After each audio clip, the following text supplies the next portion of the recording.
লক্ষ্মীপুরের বিস্তীর্ণ মাঠ জুড়ে এখন সূর্যমুখীর হলুদ আভা। দৃষ্টিনন্দন এই ফুলের পাশাপাশি কৃষকের মুখও ফুটেছে স্বস্তি ও আশার হাসি। স্বল্প খরচের বেশি লাভ হওয়ায় জেলায় দিন দিন বাড়ছে সূর্যমুখী চাষ। জেলা কৃষি সম্প্রসারণ অধিদপ্তরের তথ্য অনুযায়ী চলতি 2025 থেকে 2026 রবি মৌসুমে জেলায় মোট 123 হেক্টর জমিতে সূর্যমুখীর আবাদ হয়েছে।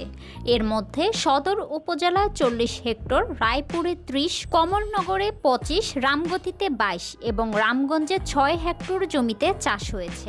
এরা কেউ করছে 20 করাত, কেউ করছে 5 করাত, কেউ করছে 5 ঘন্টা, কেউ করছে 10 করাত, এইভাবে আমি করাইছি।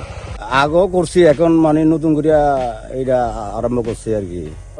তেল হইতে আছে, তেল বলে এটা ওই ইয়ার লেগে হাটের লেগে একটু ভালো তেল। আমাদের অঞ্চলে আগে ছিল না, এখন মোটামুটি সবাই করতেছে, লাভবান হচ্ছে। এই কারণে যে সূর্যমুখীর শ্বাসটা বাড়ছে দিন দিন। আসলে সূর্যমুখীর তেলটা অনেক ভালো, এই কারণে যে আমরাও লাভবান হচ্ছি শ্বাস করে। তেল ছাড়াও খোল পশুখাদ্য হিসেবে এবং শুকনো গাছ জ্বালানি হিসেবে ব্যবহার করা যায়, ফলে এটি একটি বহুমুখী ফসল হিসেবে গুরুত্ব পাচ্ছে। সদর উপজেলার চাষি মোহাম্মদ আমজাদ হোসেন বলেন, খরচ কম, লাভ বেশি, ফলন দেখে আমরা খুশি। রামগতির কৃষক করিম জানান, আগামী বছর চাষ আরও বাড়াবো।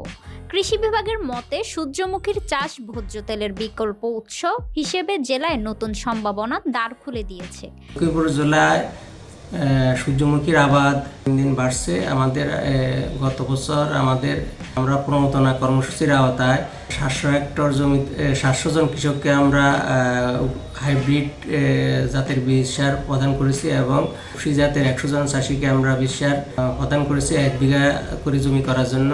সেই সুবাদে আমাদের গত বছর এই বছরে আমাদের 123 হেক্টর জমিতে সূর্যমুখীর আবাদ হয়েছে।